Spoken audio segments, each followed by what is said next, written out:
அனைவருக்கும் அன்பு வணக்கம். பெட்ரோல் டீசல் விலை லிட்டருக்கு 10 ரூபாய் உயரும் என மத்திய அமைச்சர் கூறியுள்ளார். இதை பற்றிய விவரங்களை முழுமையாக அறிந்து கொள்ள நம்ம சேனலை சப்ஸ்கிரைப் செய்துவிட்டு இந்த வீடியோவை முழுமையாக பாருங்கள்.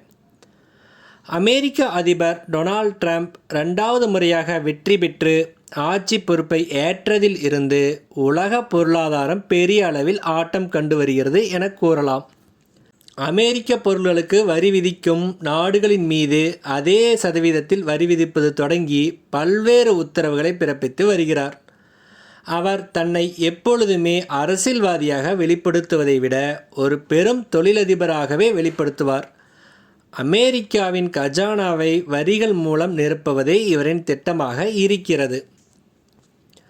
பொருளாதார நடவடிக்கை ஒருபுறம் இருக்க, சர்வதேச விவகாரங்களில் தலையீடு செய்து அதன் மூலம் நல்ல பெயரை சம்பாதிக்கவும் அவர் முயல்கிறார்.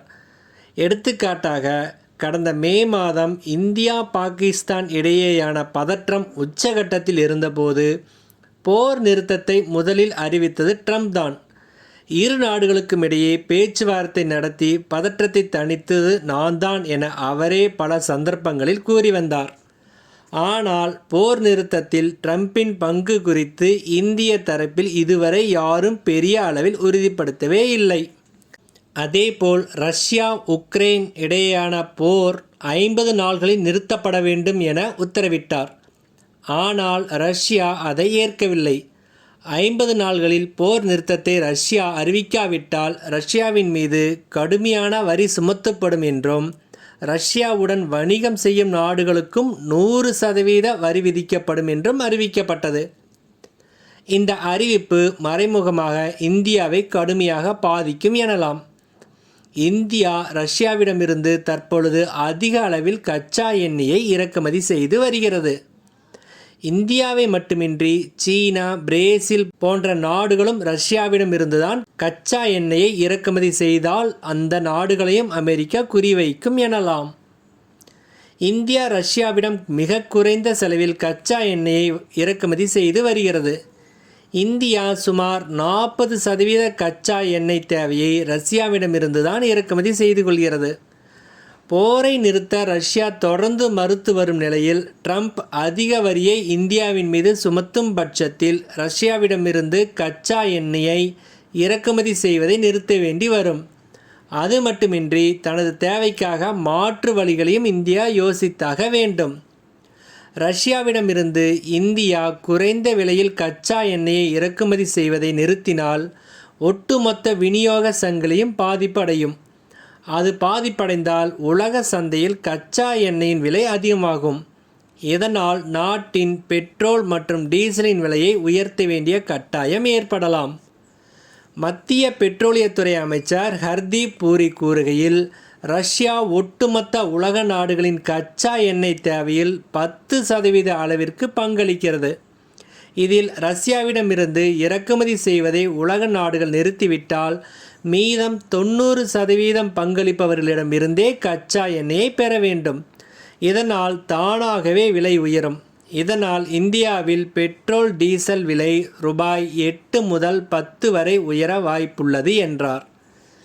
தற்பொழுது ரஷ்யாவிடமிருந்து அதிக அளவு இறக்குமதி செய்யும் நாடுகள் இந்தியாவும் சீனாவும் தான். இந்தியா அதன் கச்சா எண்ணெய் தேவையில் 88% இறக்குமதியை நம்பியே இருக்கிறது. ரஷ்யா அதன் ஒட்டுமொத்த கச்சா எண்ணெய் ஏற்றுமதியில் 38% அளவிற்கு இந்தியாவுக்கு அளிக்கிறது. ரஷ்யா உக்ரைன் போர் தொடங்கும் முன், அதாவது 2022இல் இந்தியா ரஷ்யாவிடமிருந்து தனது தேவைக்கு 2% அளவிற்கு மட்டுமே கச்சா எண்ணெயை இறக்குமதி செய்து வந்தது. போரினால் ரஷ்யா மீதான தடையை பயன்படுத்தி கொண்ட இந்தியா குறைந்த விலையில் கச்சா எண்ணெயை இறக்குமதி செய்ய தொடங்கியது. சமீபத்தில் இதுகுறித்து பேசிய பெட்ரோலியத்துறை அமைச்சர் ஹர்தீப் சிங் பூரி, உலகில் கச்சா எண்ணெய் உற்பத்தியில் முன்னணியில் இருக்கும் நாடுகளில் ஒன்று ரஷ்யா. அந்த நாடு ஒரு நாளுக்கு சுமார் 9 மில்லியன் பேரல்களை தயாரிக்கிறது. உலக நாடுகளின் தேவையில் 10%, அதாவது 97 மில்லியன் பேரல்களை ரஷ்யா ஏற்றுமதி செய்து வருகிறது. அமெரிக்காவின் இந்த தடைகளால் ரஷ்ய சந்தையில் இருந்து வெளியேறும் பட்சத்தில் எண்ணெய் விநியோகம் குறையும். இதனால் கச்சா எண்ணெய் விலை உயரலாம். ஒரு பேரல் கச்சா எண்ணெய் 130 140 அமெரிக்க டாலர் அளவுக்கு உயரலாம் என்றார்.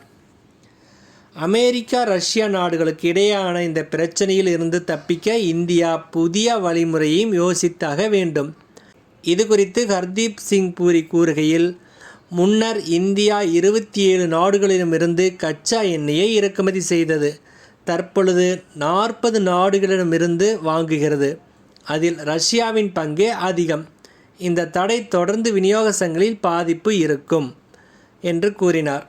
ஒன்று, அமெரிக்காவுடனான ஒப்பந்தமும் தடைபடும். மறுபுறம் கச்சா எண்ணெய் குறித்து அமெரிக்கா புதிய முடிவை எடுக்கலாம். எனினும் எங்கெல்லாம் கச்சா எண்ணெய் குறைந்த விலையில் கிடைக்கிறதோ அங்கிருந்தெல்லாம் இந்தியா கச்சா எண்ணெயை வாங்கும் என்று கூறினார். இதைத் தொடர்ந்து விலை உயருமா இல்லை இதே விலையில் நீடிக்குமா என்பதை நாம் பொறுத்திருந்துதான் பார்க்க வேண்டும். நன்றி, வணக்கம்.